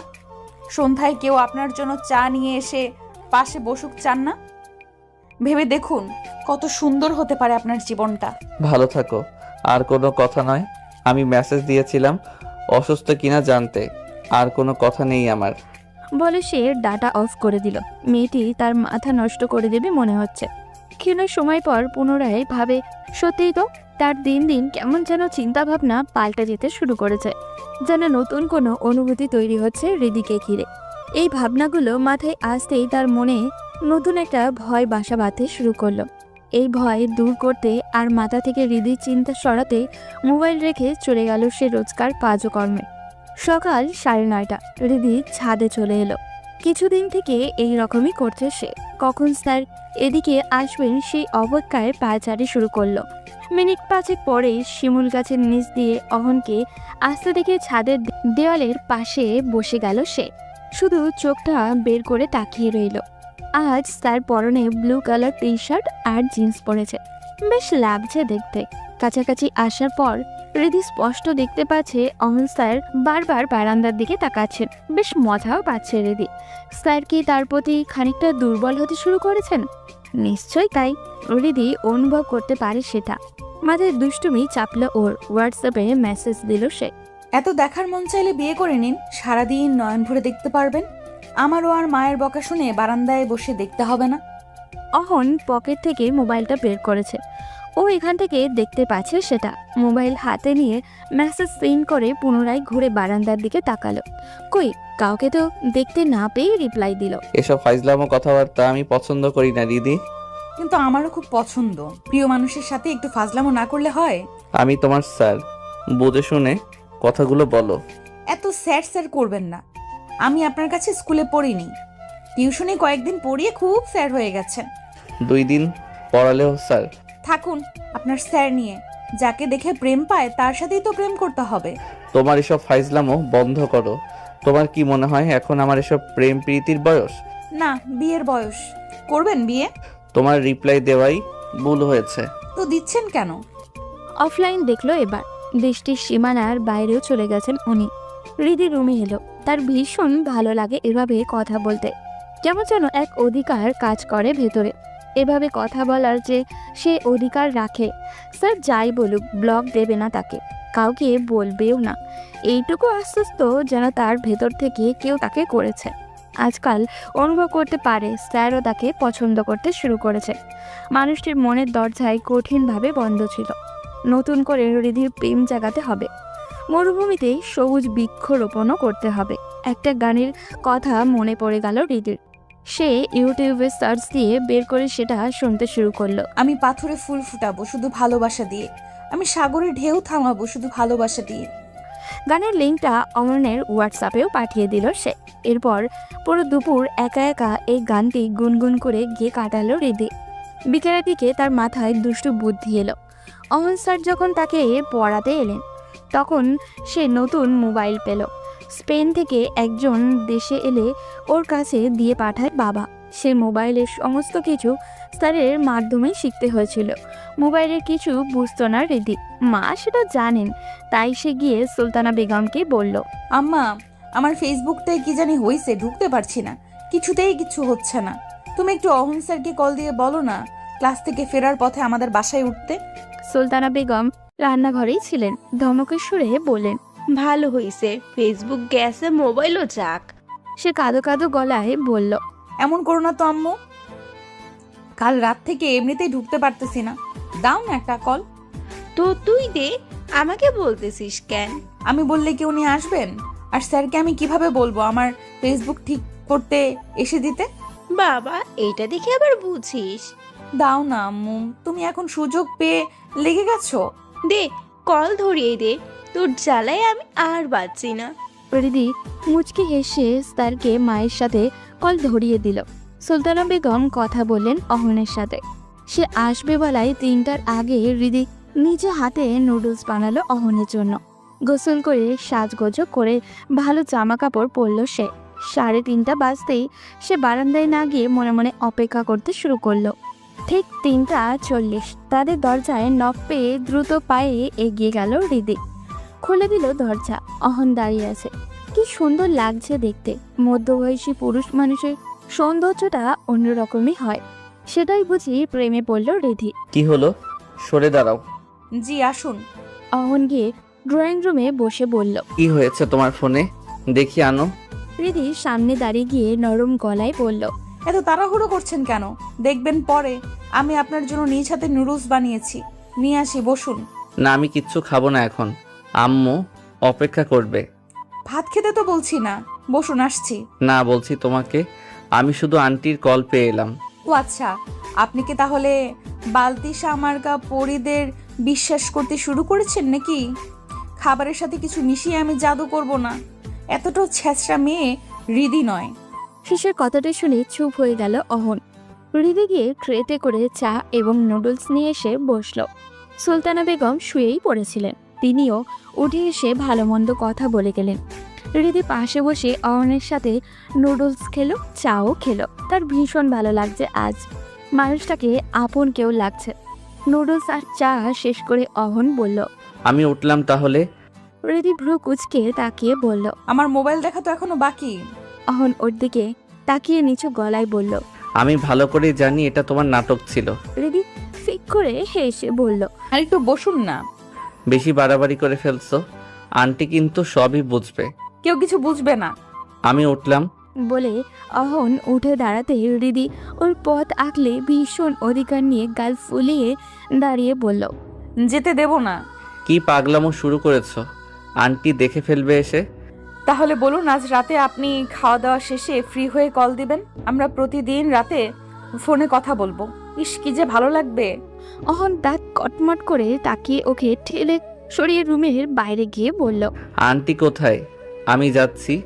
উনি রান্নাঘর থেকে বললেন, আচ্ছা বাবা, কষ্ট করলে এসে। না আন্টি, সমস্যা নেই। বলে সে চলে গেল। রিধির ভীষণ মন খারাপ হলো। সে তাড়াতাড়ি দোতলার বারান্দায় গিয়ে তাকিয়ে রইল অহনের দিকে। ও তাকে ঠেলে সরিয়ে চলে গেছে বলে চোখের জলও এখনো ঝাপসা হয়ে এলো। অহন গেটের বাইরে গিয়ে পিছু ফিরে বারান্দায় তাকায়। চোখে চোখ পড়ল তাদের। রিধি ছেলে মানুষই রাগ দেখিয়ে চলে এলো বারান্দা থেকে। যেন তার এই রাগে অহনের অনেক কিছু যায় আসে। সে ওর রাগ ভাঙাতে ছুটে আসবে, কিন্তু কিছুই হলো না। রিধি মন খারাপ করে বিছানায় পড়ে রইল সন্ধ্যা অবধি। রিধির চোখ কি খানিক ভেজা ছিল? নিশ্চয়ই তাই। চোখে চোখ পড়ার পরও ওর চলে যাওয়া আরও দৃঢ় করলো এই সম্ভাবনাকে। অহন ক্ষীণ সময় রাস্তায় দাঁড়িয়ে রইল। তার মনটা কেমন বিষণ্ণ হয়ে গেছে। মেয়েটি পাগলামি করছে ঠিক আছে, তাই বলে কান্নাকাটির পর্যায়ে চলে গেল। সে অনড় থাকবে কি করে? সে তো ঠেলে বের হয়ে এসেছে যেন রিধি প্রশ্রয় পেয়ে বাড়াবাড়ি আরও বাড়িয়ে না দেয়। তাই মনে এই ক্ষীণ খচখচ নিয়ে সে বাড়িতে ফিরে এলো। এসে আর মায়ের রুমেও গেল না, কাপড় চেঞ্জ করলও না। বিছানায় বিষণ্ণ মনে পড়ে রইল। রিধির চেহারা বারবার চোখে ভাসছে, ওর সুবাস নাকে আসছে। আজ যখন দরজা খুলে গিয়ে দাঁড়ালো, ওকে দেখে অহনের হৃদয়ে কেমন এক অদ্ভুত শিহরণ জেগে উঠল। কেমন অদ্ভুত এক ভুবন ভোলানো ভালো লাগা, যেন বহুদিন পর বদ্ধ ঘরের দক্ষিণার দুয়ার সে খুলে দিয়েছে। সেদিকে থেকে হুড়মুড় করে ঢুকছে শীতল হাওয়া। ওর পরনে ছিল কোটি গ্রাউন্ড, কালো গ্রাউন্ডটি মাঝখানে শিউলির মতো ছোট ছোট ফুলও আঁকা। কোটি খানিকটা ছাই কালারের কাছাকাছি। খোলা চুলগুলো একপাশে গাল বেয়ে সামনের দিকে এসে পড়েছে। ঠোঁটে রক্তাভ পাতলা লিপস্টিক, ভ্রুর মাঝখানে লাভের মতো ছোট্ট একটা কি যেন ছিল, সেটার নাম জানে না অহন। মেয়েটিকে কি যে মিষ্টি লাগছিল, ক্ষীণ সময়ের জন্য তাকে বাস্তবতার জটিল সমীকরণ ভুলিয়ে ফেলেছিল। মন্ত্রমুগ্ধ হয়ে তাকিয়ে থেকেছিল সে। আবার যখন ও চা নিয়ে এসে পাশে বসলো, কি অদ্ভুত ছন্দময় ভঙ্গিমায় বসে চা খেলো, কি আভিজাত্য একভাবে সে বসায়। চা খাওয়ায় অদ্ভুত এক মিষ্টি সৌরভ যেন ছড়িয়ে পড়ছিল কামরা জুড়ে। এই বোকা মেয়েটিকে তাকে কেন ভালোবাসে, কে ভেবে ভালোবাসে? সে কি ওর ভালোবাসার যোগ্য? অহন কতদিনই বা এমন রূপবতীর প্রেমে আহ্বান ফিরিয়ে দিবে? সে তো মহাপুরুষও না। একবার যদি মেয়েটি ডাকে ভুল করে সাড়া দিয়েও দেয়, কি হবে এর ভবিষ্যৎ? হৃদির পরিবার কি মানবে? হয়তো তার একটি ভালো চাকরি আছে, জায়গা সম্পত্তিও আছে, শিক্ষিত ছেলেও সে, তবুও সে বিপত্নিক। পরিবারের পাশাপাশি সমাজ, ওর আত্মীয় স্বজন তো মানবে না। এসব ভাবতে ভাবতে সে এক অদ্ভুত ঘোরের ভিতরে চলে গেছে। আসরের আজান তাকে বাস্তবে ফিরিয়ে আনলো। উঠে বসলো সে, মায়ের রুমেও গেল। কথাবার্তা সেরে তাড়াতাড়ি হালকা নাস্তা দিল তাকে। সেও খেয়ে নামাজ পড়ে নিল। বিক্ষিপ্ত মনকে স্বাভাবিক করতে সে আজ বাইরে বের হলো, হাঁটলো এদিক ওদিক, গিয়ে বসলো মহুমা নদীর তীরে। সূর্য ডোবার আগের আকাশে অপূর্ব রূপ উপভোগ করে পাশের মসজিদে মাগরিবের নামাজ পড়ে এসে রান্নাবান্না শেষ করতে এবার এসের আজানও হয়ে গেল। হাতের কাজ শেষ করে নামাজ পড়ে মোবাইল হাতে নিয়ে বিছানায় শুয়ে দেখে হৃদি হোয়াটসঅ্যাপে একটা স্টোরি দিয়েছে। প্রতিটি মানুষের আত্মসম্মান বোধ থাকে, অহমিকা থাকে। কেউ তাকে ছোট করে কথা বললে তার প্রচণ্ড রাগ হয়। সেই মানুষই আবার কাউকে এতটাই ভালোবেসে ফেলতে পারে যে নিজেকে একেবারে সস্তাভাবে ওর কাছে বিলিয়ে দিতে চায়, ওর সকল যত্নের দায়িত্ব নিতে চায়, আদর করে আদর করতে চায়, দেহে প্রাণ থাকা পর্যন্ত পাশে থাকতে চায়। দুঃখের ব্যাপার হলো একেবারে সস্তাভাবে নিজেকে দিয়ে দিতে চাইলেও প্রায় ভালোবাসার মানুষটি আমাদের নেয় না। লেখাটি পড়ে অহনের বুকে পুনরায় যেন ঝড় উঠে গেল। পুরো কথাটি যেন তাকে উদ্দেশ্য করে হৃদি লিখেছে। নিচের লেখকের নামটি থাকার পরেও মনে হচ্ছে কথাগুলো একদম হৃদির। মেয়েটি এত কষ্ট পাচ্ছে কেন, এত ভালোবাসে কেন তাকে? সে এখন কি করবে? কেন এভাবে বলছে ও? একেবারে সস্তাভাবে নিজেকে বিলিয়ে দিয়েছে মানেটা কি? সে তো হৃদির যোগ্য না বলেই তো ফিরিয়ে দিয়েছে। আচ্ছা, আজ ওকে ধাক্কা দিয়ে সরিয়ে আসাটা কি ঠিক হলো? এই জন্যে মেয়েটি বোধহয় ভীষণ কষ্ট পাচ্ছে। একবার কি রাতে ওর সাথে কথা বলবে সে? একটু বুঝিয়ে বলবে না হয় সব কিছু। এটাই করতে হবে তাকে। মাকে নিয়ে আজ তাড়াতাড়ি সে রাতের খাবারটাও খেয়ে নিল। বিছানায় এসে এলোমেলো ভাবনায় এবং ছটফট করে কাটিয়ে ফেললো ঘন্টাখানে। 12টার আগে কল দিতে তার সংশয় হচ্ছে। যদি আন্টি টের পায়, ও তো এইসব খেয়াল না করেই কথা বলবে, পাগলামি করবে। সুতরাং সে কলটা 12টা বেজে 10-এ দিল। রিসিভ করলো অনেকক্ষণ রিং হওয়ার পর। অদ্ভুত ব্যাপার হলো, ওপাশ থেকে ঘুম জড়ানো গলায় কথা বলল হৃদি। আপনি কল দিবেন ভাবিনি। কেমন আছেন? এত মিষ্টি ভয়েসও মানুষের হয় নাকি? ঘুম জড়ানো এই কণ্ঠ ভীষণ নেশা ধরানো। অহন কয়েক সেকেন্ড চুপ করে রইল, এরপর বলল, সরি, তোমার ঘুম ভেঙে দিলাম। আমি তো ভাবলাম জেগে আছো। আচ্ছা রাখছি, ঘুমাও। এই না, খবরদার, একদম কল কাটবেন না। তোমার ভয়েস শুনে বোঝা যাচ্ছে চোখে অনেক ঘুম। ভয়েস শুনে চোখের পানি বোঝেন? অস্থিরতা দেখে বুকের প্রেম বোঝেন না? অহন চুপ করে রইল। হৃদি পুনরায় আবারও বলল, আপনি কল দিবেন জানলে তো আমি কয়েক রাত না ঘুমিয়েও কাটিয়ে দিতে পারি।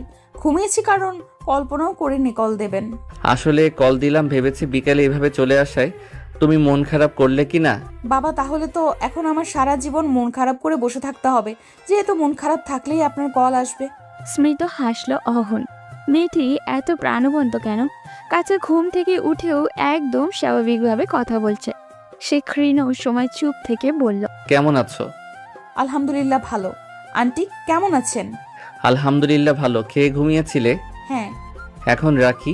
আমার ঘুম ভাঙিয়ে এত তাড়াতাড়ি এখন কল রাখবেন কেন? আর তো কোনো কথা বলার নেই। শুনুন, বলো। আপনার ভয়েসটা ভীষণ সুন্দর। অহনের মুখ দিয়ে তো চলেই এসেছিল সকল সৌন্দর্য যে তোমারই কাছে। বয়স, চেহারা সব কিন্তু আটকে গেল সে। এগুলো বলা যাবে না ওকে, আরও প্রশ্রয় পেয়ে বাড়াবাড়ি করবে। তার কেবল ইচ্ছা করছে হৃদি এখন কি পরে শুয়ে আছে সেটা দেখতে। ওর ঘুম ঘুম গলা শুনে ইচ্ছা করছে এখন কেমন লাগছে দেখতে ওকে। তার মাথায় একটা বুদ্ধিও এলো। সে আমতা আমতা করে বলল, আচ্ছা সত্যি করে বলো তো, তুমি কি খুব বেশি কষ্ট পেয়েছো ঠেলে চলে আসায়?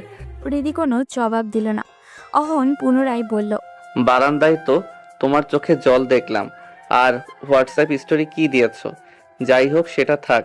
আমার তো মনে হচ্ছে তুমি কান্নাকাটি করে ঘুমিয়েছো, নয় এত তাড়াতাড়ি ঘুমানোর কথাও না। মোটেও না, আমি কাঁদিনি, এমনি ঘুমিয়ে গেছি। এমনি ঘুমানোর কথা না, চেহারা দেখলে ঠিকই বুঝবো কেঁদেছো কিনা। কচু বুঝবেন আপনি? আন্টি আসবে এখন রুমে? না, ভেতর থেকে লক। তাহলে দিচ্ছি ভিডিও কল, দেখি তোমার চোখ লাল কিনা। চেহারা দেখলে ঠিকই বুঝতে পারবো কেমন কষ্ট পেয়েছো। দিব কল? ওমা, এভাবে? আমি ঘুম থেকে উঠেছি সবে, একটু সময় দিন।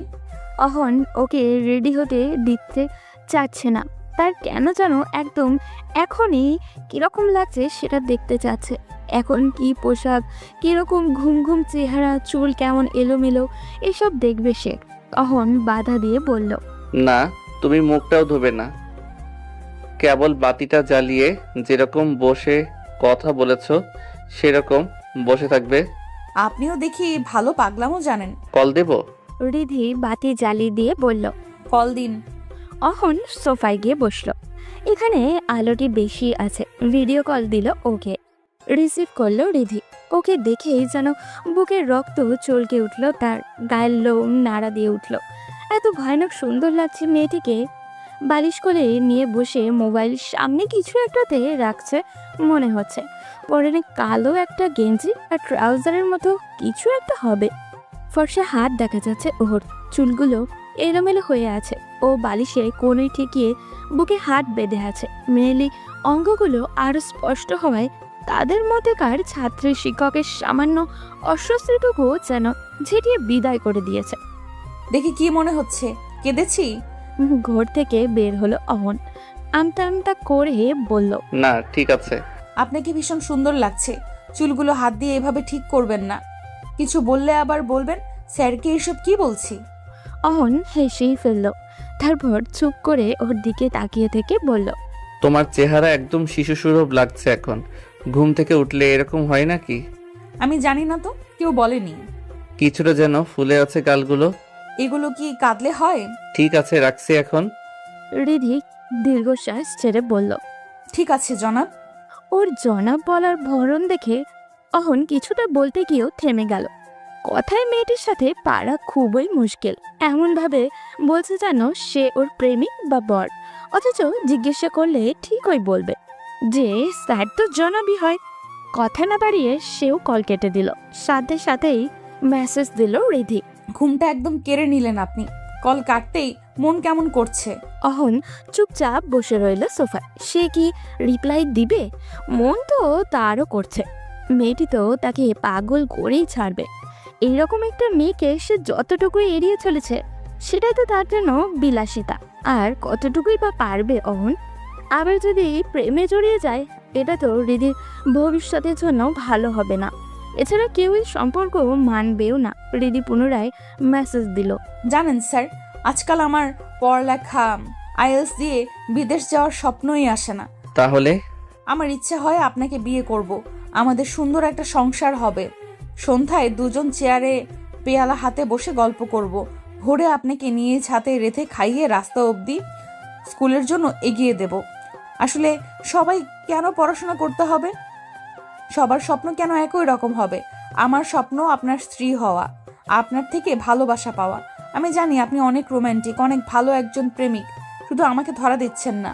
অহন মেসেজ করে কি রিপ্লাই দেবে বুঝে উঠতে পারছে না। আর তাছাড়া এই মেয়ে যে তাকে কেমনে বুঝে ফেলে, পড়েও ফেলে। যদিও মেয়েরা কিছুটা এইসব বোঝার ক্ষমতা নিয়েই হয়তো জন্মায়। সে কাঁপা কাঁপা হাতে রিপ্লাই দিল, তোমার পরিবার মানবে না, এসব পাগলামি চিন্তা বাদ দাও। মানবে না তা আমিও জানি, তাই বলে আমি বসে থাকবো? সেই 4-5 বছর থেকে আপনাকে দেখলেই আমার বর লাগে, সেটার কি হবে? রিদি, তুমি এরকম করে কথা বলো না তো। এসব তুমি শিখলে কিভাবে? এত কথা কিভাবে বলো? প্রেমে পড়লে মানুষ কবি হয়ে যায় স্যার। ফাইজলামো কথাবার্তা বাদ দিয়ে এখন ঘুমাও রিদি।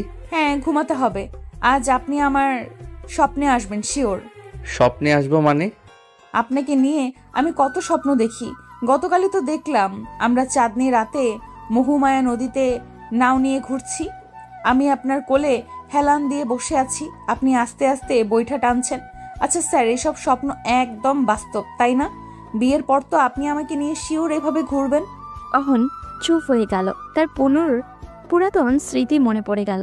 তবে আজ সেই স্মৃতি মনে পড়ায় তাকে খুব একটা কষ্ট দিচ্ছে না। মনে হচ্ছে সত্যি হৃদিকে নিয়ে এভাবে ঘুরতে পারলে ভালোই তো হতো।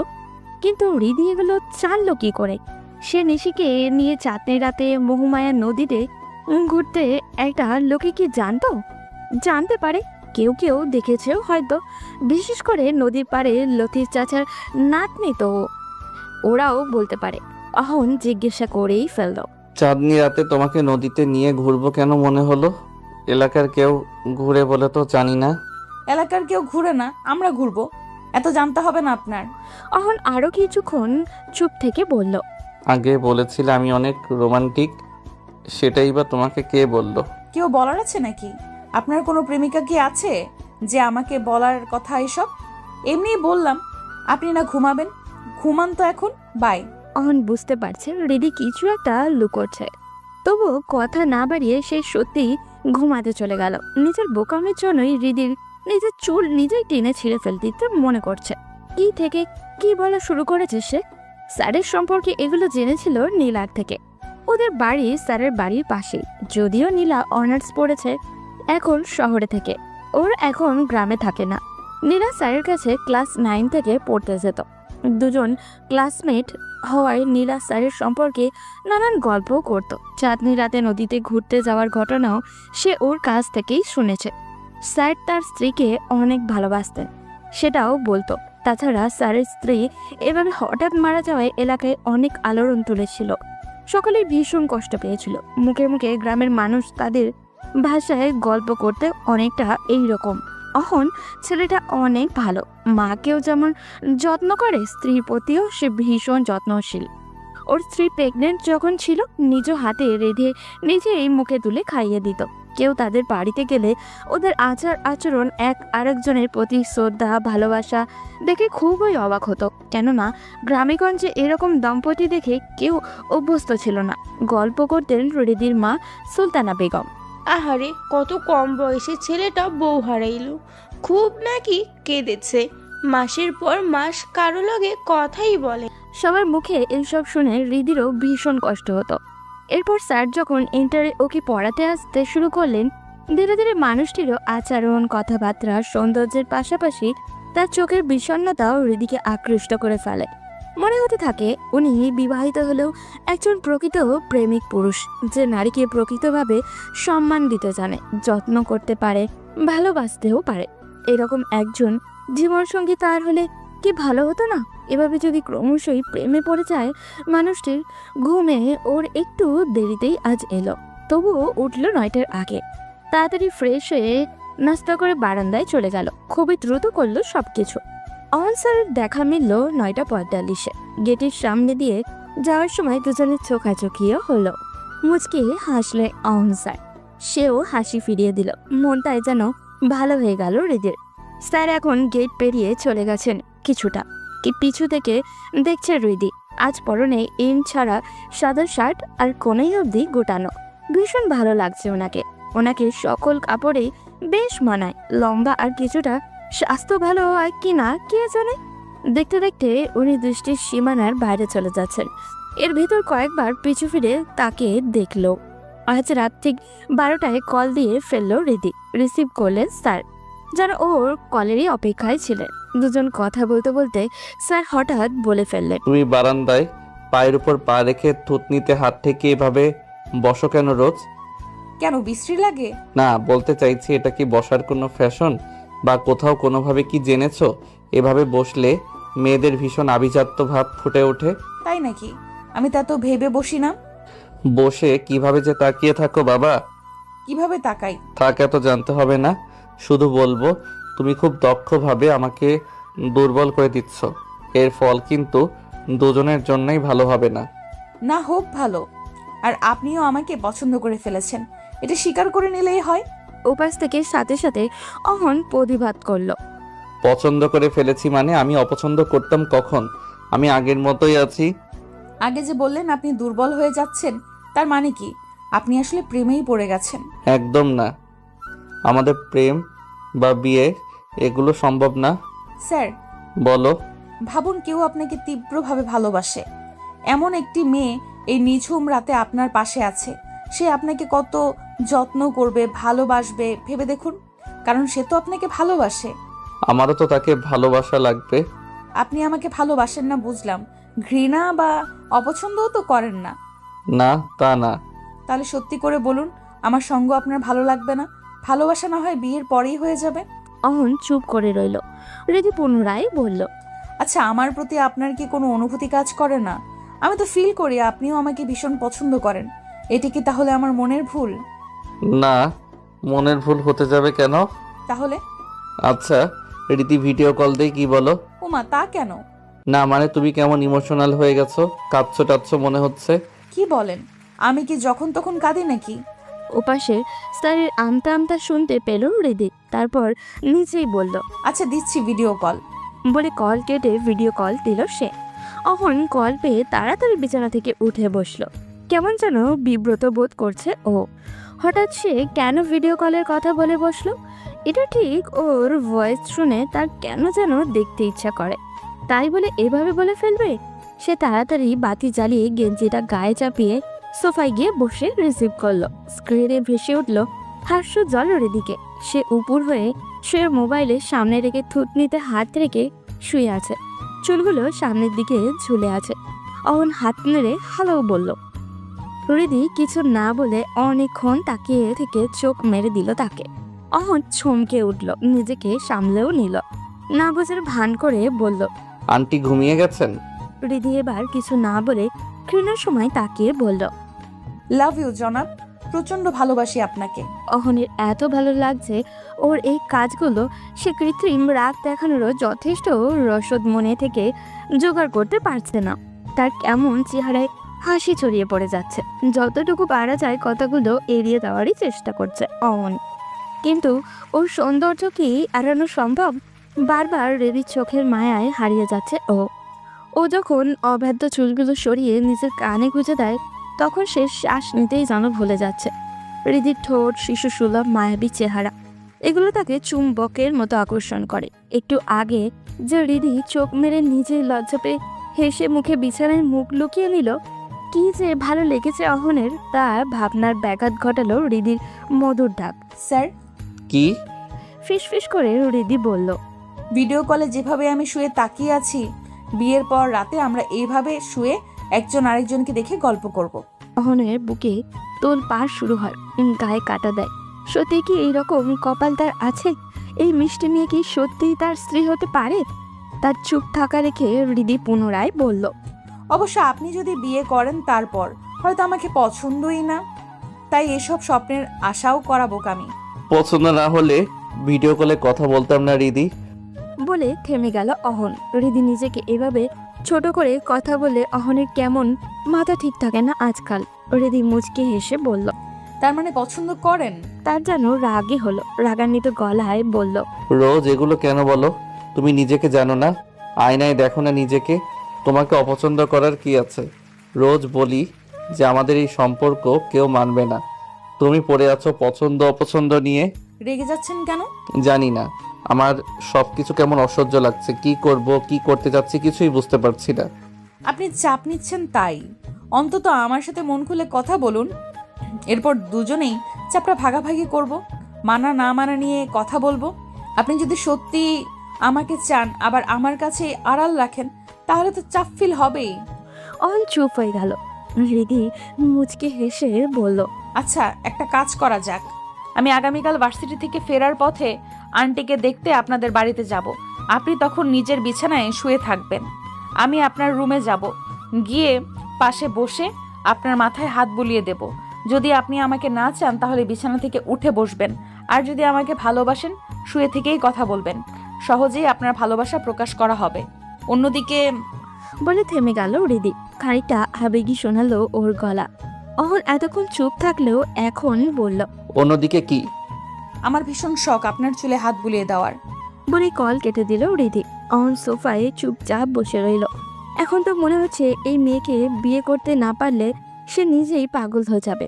বিছানায় যাওয়ার পরও সহজে ঘুম এলো না তার। ঘুম চোখে নামতেই 3টা বেজে গেল। রাতে একটা স্বপ্নও দেখলো সে। দেখলো হৃদি তার পাশে বেঘরে ঘুমাচ্ছে, হাতে মেহেন্দি, গায়ে লাল বেনারসি শাড়ি। ওকে দেখতে এত মিষ্টি লাগছে যে সে বাতি জ্বালিয়ে গালে হাত দিয়ে তাকিয়ে আছে, চোখ সরাতেই পারছে না। হঠাৎই ফজরের আজান হয়। হৃদি ঘুম ভেঙে যায়।